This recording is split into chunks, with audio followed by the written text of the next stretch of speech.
Then I will tell you what topics, how did I break down my notes, how did I structure my notes. Like I said that you have to first understand what topics are covered in the exam. Like there is history, geography, polity, economy. So you will break down those notes.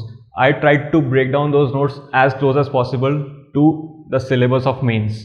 Why? Because if the structure of both the prelims and the mains notes are similar, it helps me decide better which content is to be placed in the prelims notes or the mains notes, and in which notebook, in which topic in the prelims notes. So prelims GS1 was ancient, medieval and modern India. Of course, you are reading the standard books like R.S. Sharma, Satish Chandra or Spectrum, but sometimes topics come in news like the Pike Rebellion. It has been coming in news for the past couple of years, but this is not mentioned in this book. So that is where you make notes yourself and put things in those notes. Similarly, it is collecting factoids for prelims.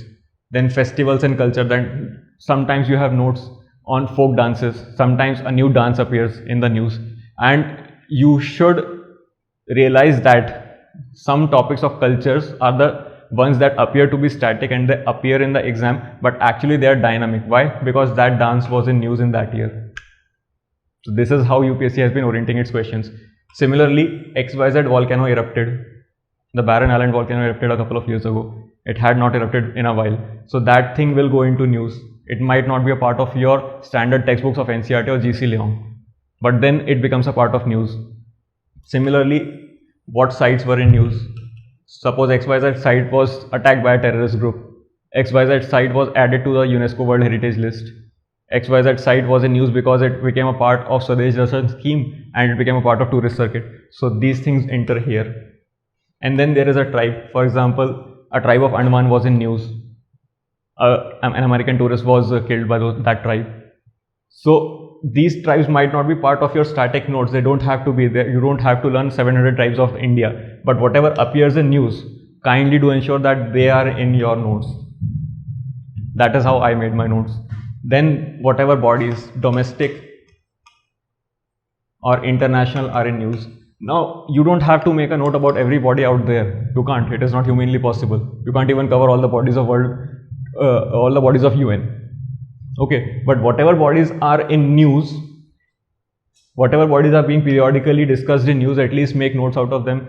Which is their parent organization? When was their setup? What is their purpose? Where is their headquarters? These kind of things. What convention was? What is the convention that led to setting up of these bodies? These are the things that you should put in your notes for whatever news is happening. For in India, whether it is a statutory body, executive body or constitutional body, who is the head of that body? FSDC, Financial Stability Development Council, a question came on it. So these are the things that you should be putting in your prelims notes, in your current affairs prelims notes. Then XYZ declaration was signed, Chennai declaration. What does it pertain to? These are the standard questions and these are the questions that you should mark on site. They are as easy. You can mark them in 30 seconds and you can get 2 marks right away. So these are the things that you should be putting in your GS2 notes. Why GS2? Because they are polity oriented and I put them, like I said, that I oriented my notes to resemble as much as possible the structure for civil service mains, so that the decision making becomes easy, that which content is to be put where. Similarly, for governance, there is new scheme or new initiative or new rule that has been brought by the government. So that thing will go in the governance notes. Health. Similarly, health, science and technology, there is some new research going on. There is some new technique of gene editing. Some new virus was discovered. Some new organ was discovered. So these things will go in health, science and technology notes. Like I said, science and technology has become far from static. Static concepts are not being asked. What is in news is being asked. So this is where it will go. International relations, it is quite obvious, but it will also, for me, included which city is where. Suppose XYZ city was in news. So which city is in which country? Which, if it happens so that it appears in news that this city is near this river, this new major infrastructure project in India is happening in this city. So these kind of things came. Then whatever new law, bill or act comes, these things go in this note. And for example, there are rules of procedure like 373 is in news regarding something. Then there is the whip. How many kind of whips are there? That is not even mentioned in Lakshmikant. So these are the things that appear in news. You can Google them. Once you have studied Lakshmikant thoroughly and whip is coming in news, just Google it once, you will get something new. Put these in your notes. Similarly for schemes, the scheme is launched, what are the provisions? So the provisions in a short, pithy manner will go in those notes. Themes, reports and committees have already been mentioned. Then acronyms for space project, government schemes or whatever. These keep on appearing in news. The names of schemes, these keep on appearing in news, and it is sometimes appears right away as a question in prelims, like M stripes. What does it correspond to? This question came in 2017 prelims right away. And had you made such notes, you could have directly in 20 seconds answered this question. That is how it works, because if you are able to attempt 50 to 55 questions with 100% surety, you are on the right track. We'll discuss it later, but that is why I made acronyms notes. Otherwise, what will happen is that one option was corresponds to highway, another option was corresponds to tiger. Tiger was the right answer, but then you could have recalled it vaguely that, oh, I did read M strips, but then you get the question wrong. Similarly, regarding nanoscience, atomic science, new developments in technology, AI, robotics, virtual reality, 3D printing, whatever it is, that went there. Then cropping patterns of India, I already explained that from NCERT you can make notes, or if there is new crop. There is some controversy going on regarding GM, hybrid crops. So these things go there. Defense exercises are used in all the time. Similarly for equipments, then disaster management, new disasters are happening. COVID happened, whether it was a virus, what kind of virus was it, how does it attack? All these things go in disaster management news, or they can go in health and science and technology, that is personal discretion. Similarly for economy, then sometimes you might be covering standard textbooks which might not cover what is the difference between CPI and WPI, what is the new GDP methodology, what are the parameters it covers, what are the parameters of Finance Commission's recommendation, right? So what weightage has been assigned to which parameter? This might not be relevant in the mains. It does not matter how much weightage has been given to area specifically, but it might occur in prelims as a question that arrange in descending order the weightage that has been given to XYZ parameters. So these things will go in economy, or they can go in governance and polity, depending on your own personal orientation. Energy and science and technology, environment. This thing is extremely relevant. Make elaborate notes regarding environment from current affairs, because that is where UPSC has been asking questions. Static environment is becoming less and less relevant. Then infrastructure, a new port was launched. Some port was given status of major port, or some new scheme was launched for infrastructure development, or some new bridge or pass was inaugurated. Which place does it connect? Which state is it in? These kind of things become relevant for infrastructure. Minerals, I already mentioned NCERT. Science and technology, energy.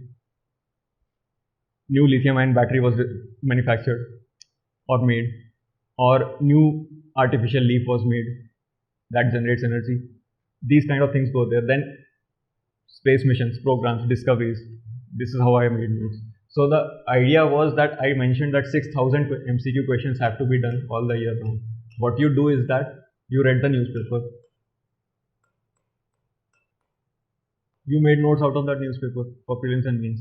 But what will happen, what mostly generally happens, is that you miss some or the other small line in the newspaper in some article where it was mentioned that XYZ organization is under the umbrella of XYZ organization. XYZ city was located in this country, and a question comes in the quiz.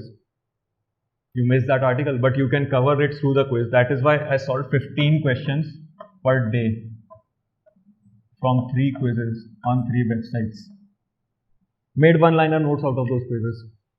Did not revise them then and there.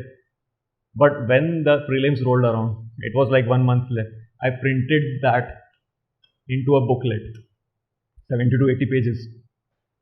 And I used to keep that booklet on my table.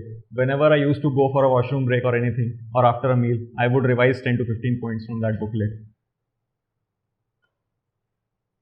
Several other websites were used. Civils Daily was a important one. And make notes out of those quizzes for last month revision. One-liners. Like I mentioned in this booklet, there used to be one-liners. What it enables me to do is that revise all the years of current affairs that I missed, that I got wrong when I was reading the newspaper. I made notes for current affairs, then I missed something, and then I got them wrong. These things are there. Or there was something in news, so for example WHO, but I don't know that it is a UN organization. So it goes there. And these things I revise before the prelims, a couple of months before the prelims. This is just an example to show how I made those one-liner notes. Like just a couple of lines about anything that I missed. Like that ASEAN is a official UN observer.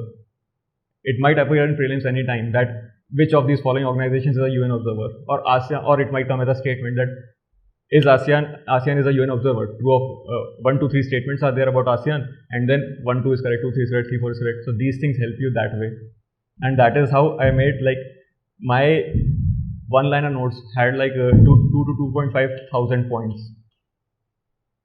I would revise them in 1 month before the exam. Don't try to pressurize yourself into recalling those 100 points that you read in just one day. Don't try to do that. Give yourself time. Make pithy notes so that you can revise them in 1 month before the exam. That is how I ensured that I did and revised 6,000 MCQs. Some part of it was done in quizzes daily. Then there were test papers. All those were attempted and converted into notes like this. One-liner note. Just read this one line and be done with it. Underline and be done with it. That will enable you to revise and recall a big volume of content in a short manner. Then, how much time will you devote for prelims preparation exclusively? Maybe it is 1 month, maybe it is 2 months. When I was attempting 2017, it was 2 months for me. But in 2018, the results came on 27th April 2018 and the prelims was on 3rd June 2018. Barely 1 month left. But then you are an advanced player, you can manage to prepare in 1 month. So, last 1 to 2 months. Whether you will devote 1 month or 2 months, that will depend on your comfort level. But I would advise that in last 1 to 2 months, don't pick up new material. Revise, revise and revise. This advice will mostly apply to the people who are writing second, third prelims. But it can also apply to the people who have structured their preparation well, who have spent sufficient time on their preparation. So I would advise that in the last 1-2 months, don't pick up new material. The logic behind that is that you pick up new material, you become familiar, you try to spend time to become familiar with that subject. But what will happen is that from that material, 1 or 2 questions will come mostly, or they might not even come. But like I said, prelims is an exam of facts. Facts have to be put in your memory, in the short-term memory. Lot of facts have to be read 1 to 2 months before the exam. So if you are trying to familiarize yourself with a new subject, what will happen is that you will be able to spend less time to read and internalize facts into your short-term memory. That will entail a huge opportunity cost in terms of questions. You might end up missing the opportunity to correctly mark about 13, 14 or 10, 12 questions because you spent a couple of weeks before the prelims. 1 month before the prelims, you spent a couple of weeks on a particular topic, and it might so happen that no question comes from that topic. So I would advise you that in the last 1 or 2 months that you devote exclusively for prelims, revise. Don't try to pick up multiple new sources. Keep a standard book list that I mentioned, or some book list that you find comfort with, and start revising it in the last 1 to 2 months before the prelims. Don't delve much into different diverse things. Don't let yourself be carried away by the fear of missing out, that oh, new material has come, I should go for that. No. Decide your strategy, stick with it. If you said that you will make your own current affairs notes, if you have done them diligently, if you have done quizzes, then don't care about the new material. That is what I would say. But only and only if you have done your material sincerely, honestly and diligently. Otherwise, then you might have to go for new material.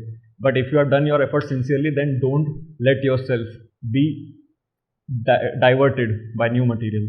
Don't fall to the trap of fear of missing out. How will you avoid that? See, it is not very advisable to just keep ignoring external things and be complacent that whatever I am doing is correct. But at some point, you have to decide that, okay, whatever I am doing is enough. How will you reach that point?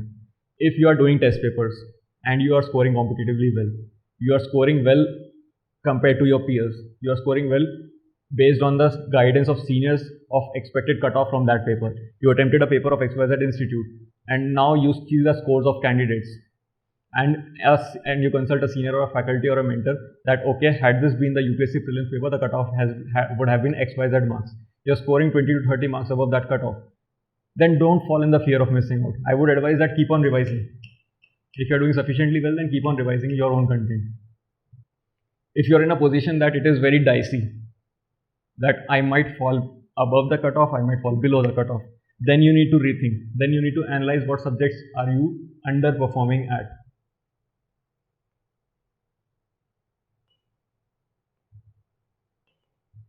Focus on new content on those subjects only, but that should happen sufficiently before the prelims, not in the last 1 month. You should be doing test series. If you are a new beginner, you should be doing test series for a couple of months before the prelims, so that you get time to course correct. Now people say, okay, there is spectrum. How many times do I revise it before the prelims? See, my opinion is that it will depend on your personal style of revising. For me, spectrum took about 7 to 8 days. One revision of spectrum took about 7 to 8 days. But then after that one revision, I did not need that book any furthermore. Sometimes people spend 3 to 4 days for spectrum, and then 2 to 3 days of revision, 2 to 3 days of second revision, 3 to 4 days for first revision, 2 to 3 days of second revision. So they revised it twice, but at the end of the day, the cumulative time spent was the same. So I would advise you to decide your own style, how many times you need to revise a book. The basic benchmark is that if you are able to solve the question from that book sufficiently, satisfactorily, competitively well, then you don't need to revise. Otherwise, you have to decide for your own strategy that whether I need to revise or not. I've emphasized this plenty of times that you need to realize what content is relevant specifically for prelims, maybe not so much for mains. For example, Atlas has to be done in much detail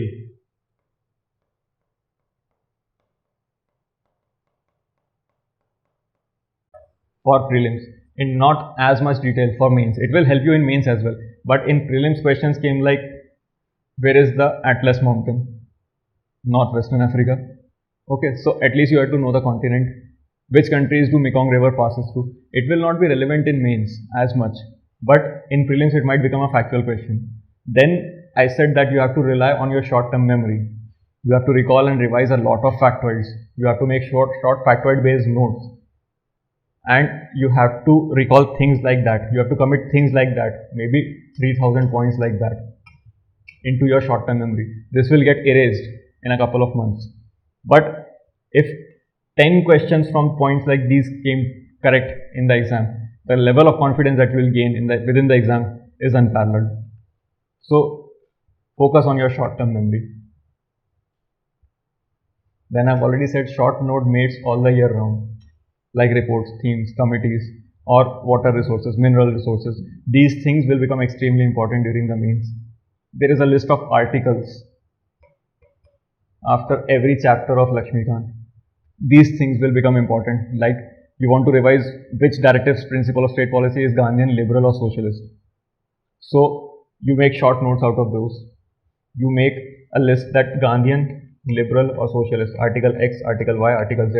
These kind of notes can be made based on your personal comfort. Retain those notes, revise them before the exam, which DPSP was originally in the constitution, which was added by an amendment. A question has come on that. So these kind of things can be committed to notes.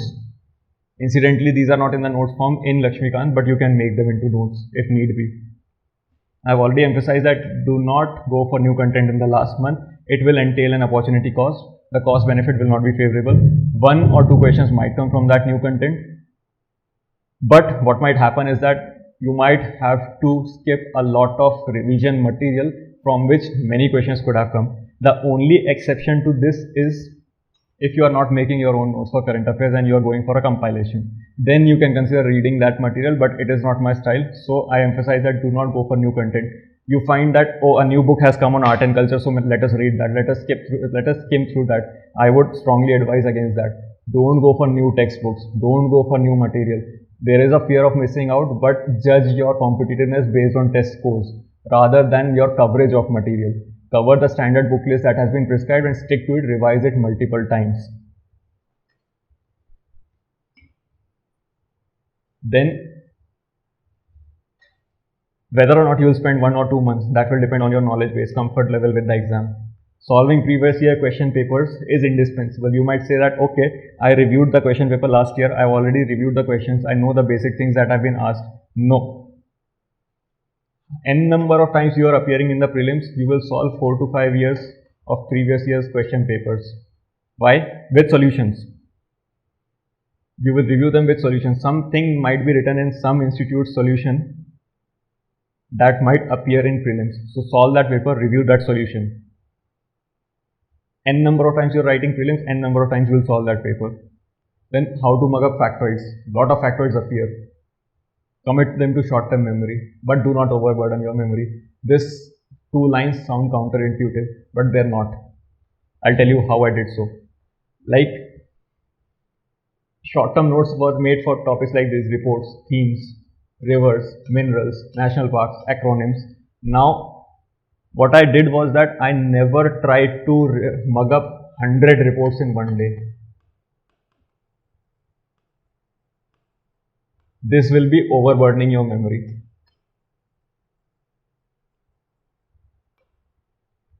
But what you can do is that, and if you overburden your memory, what will happen is that you will recall things vaguely in the exam. Your brain will become tired, you will become frustrated, your motivation will go down. At the end of the year, a couple of months before the prelims, or 1 month before the prelims, you have to spend 13-14 hours a day with factoids, reading factoids, revising them. It becomes quite taxing. And if you do things like that, mugging up 100 reports in a day, you might recall them vaguely in the exam, you might mark the wrong answer.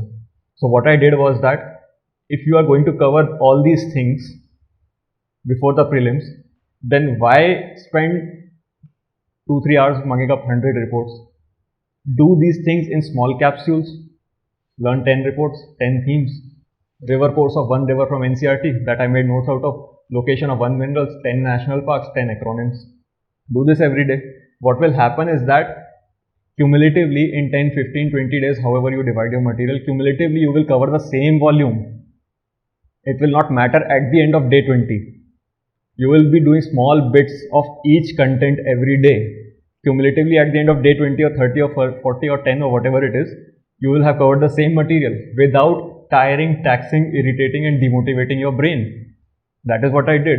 If you are going to read your own printed notes for the topics that I discussed earlier, why do you have to read 50 pages of international relations right away? If you are going to read a compilation as well, why do you have to read 50 pages right away? If your capacity is to read 50 pages in a day, why don't you divide them into 10 pages or 10 reports or 10 themes and cover 4 topics that way? I read 10 pages of IR, 10 pages of economy, 10 pages of environment,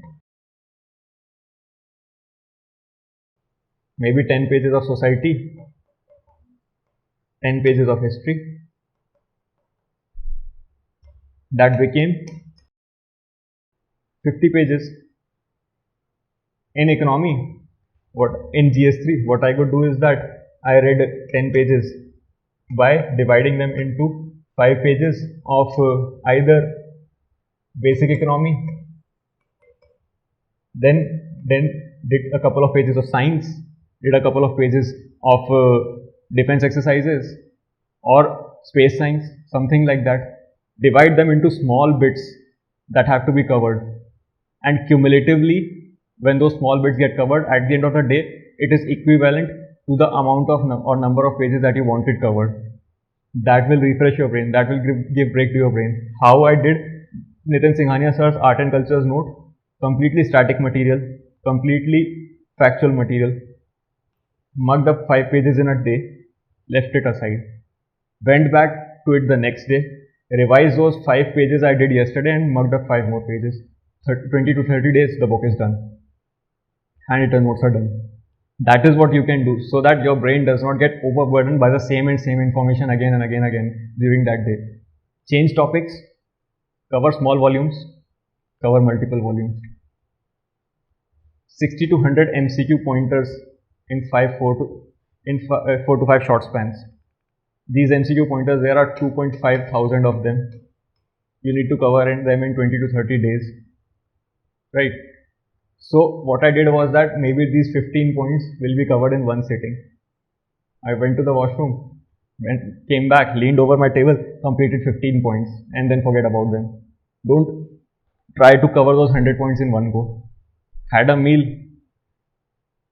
covered another 15 points, or maybe 10 points, and that in 4 to 5 such sittings, cover maybe 100 points a day. In 20 days, you cover 2000 points. You have revised 2000 questions that you got wrong all the year round, and you did not overburden your brain with those factoids, because the faster they come, the faster they go. At least that is what happens with me. So you did not overburden your brain, and then when you were bored studying polity, or for that matter any other subject, you were bored, you went ahead and learned 10 reports. You were bored by after solving a test paper, you went ahead and learned the course of a river. That is how you can keep toggling between subjects, all of them which have to be committed to your short-term memory without straining your brain or memory too much. That is the crux of retaining a lot much content before the exam with the help of notes which have been made in a condensed manner to enable quick revision. So you recall and revise a lot of content, you revise and recall a lot of factoids without overburdening your brain with any particular kind of factoid. And then you have to spend at least 30 to 35 hours, 45 hours with the atlas before the prelims, because many small factual things are asked, that XYZ country shares border with XYZ country. The way I did was that towards the end of the day, when my brain was tired, I was completely exhausted, I would just take the atlas, stare at for 1 to 1.5 hours a day, and then go to bed. Subscribe to our YouTube channel and press the bell icon on the YouTube app and never miss another update from Civils Daily.